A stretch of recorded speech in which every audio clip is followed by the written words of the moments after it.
Hello, this is John D. Callahan. It is October 16th, 2022. And I ask you, who is the greatest murderer of all time? Adolf Hitler? No, that's not correct. Stalin, you might say? No, it's not Stalin. Well, surely Mao Zedong then is the greatest murderer of all time. No, incorrect again. Give up. This is the man. This is the greatest murderer of all time, Ancel. Now, I will play now a short video by Dr. David Diamond explaining the foolishness of Ancel ideas and actions, and then I will explain a little why his actions and ideas were so catastrophic. So let's watch the short clip by Dr. David Diamond.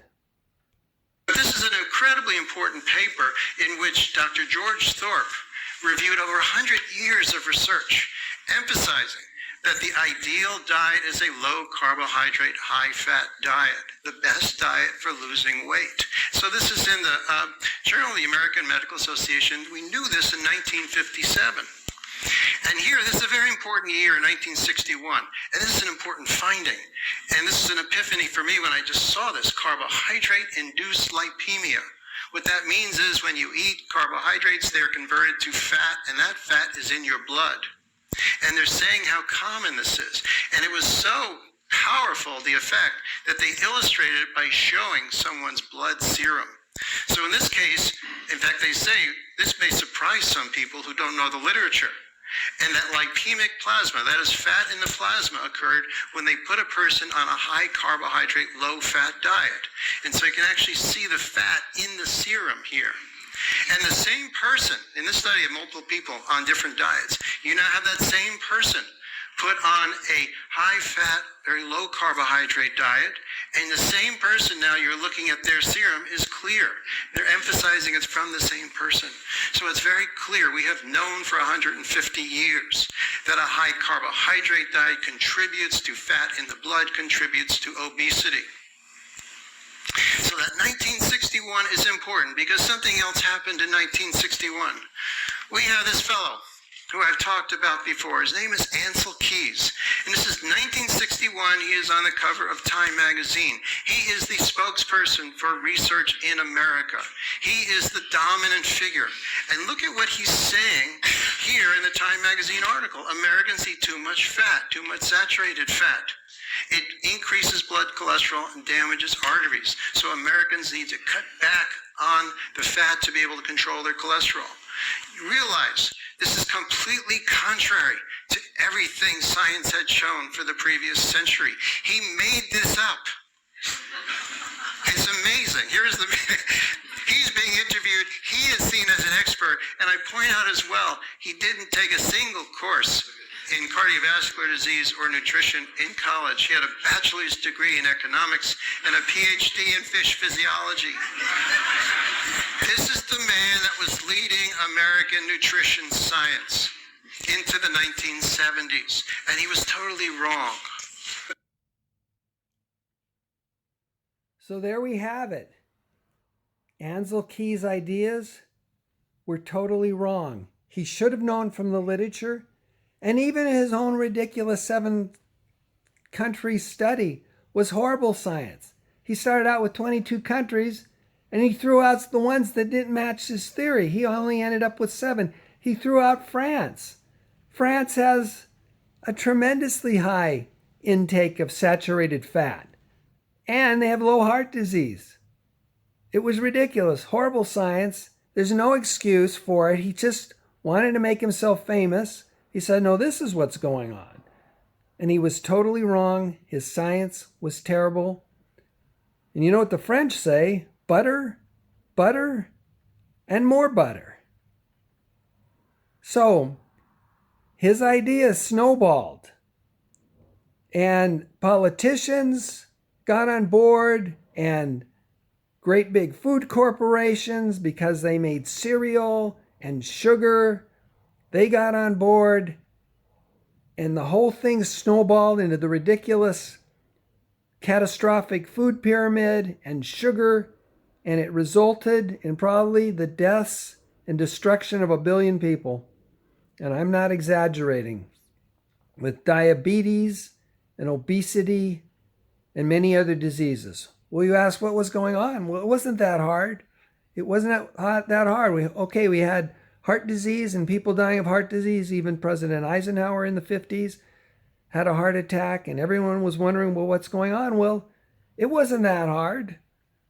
We knew it was the grains, and there were scientists that knew, and we're trying to fight this. But Ancel Keys was a big bully like Hitler. And it was the grains. It was the grains. It was all the cereal that became very popular in the 1800s, early as the 1800s, and then became even more and more popular with all different kinds of cereals and sugar added to cereals, and then soda pop,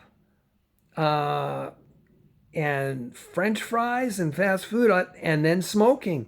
That's what increased the rate of heart attacks. It wasn't fat that we've been eating for hundreds of years, thousands of years. Now, it's true when civilization dawned millennia ago, 10,000 years ago, and we'd had farming and thousands of years of farming, there was an increase in grains, but we were still getting a lot of meat, still a lot of eggs.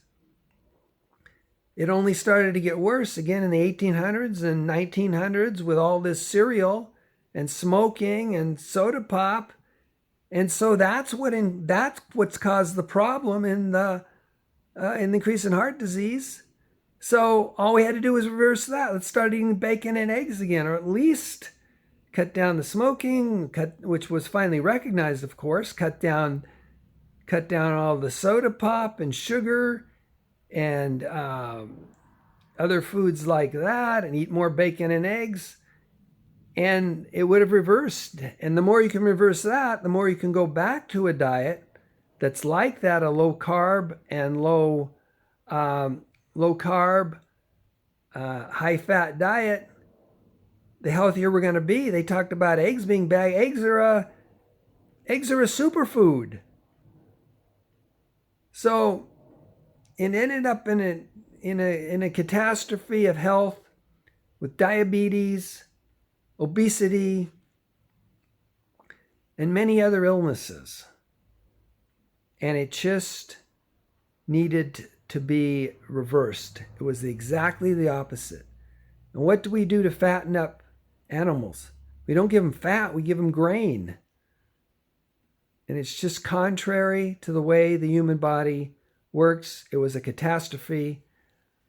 Ironically, Ancel Keys lived to be 100, and he moved into the Mediterranean area, and he was eating a lot of olive oil, and he realized that fat in the form of olive oil instead of saturated fat was very good for you. And you can see my 2 other videos. I have a video on miracle drugs and a video on eating monounsaturated fat. But anyway, so he realized that, and ironically, he tried to publish a paper, and they wouldn't publish him when he said fat was good, because the saturated fat had snowballed into all fat. You had low fat this, and it was replaced by sugar, and was an absolute catastrophe, health catastrophe. Now, certainly there were other players, but there were other players when Hitler was in power. There were people that supported Hitler, Goring, and so forth. So yes, there were the people that rallied around Ancel Keys, but Ancel Keys is the instigator and the destroyer of probably 1 billion lives, greatest murderer of all times, Ancel Keys.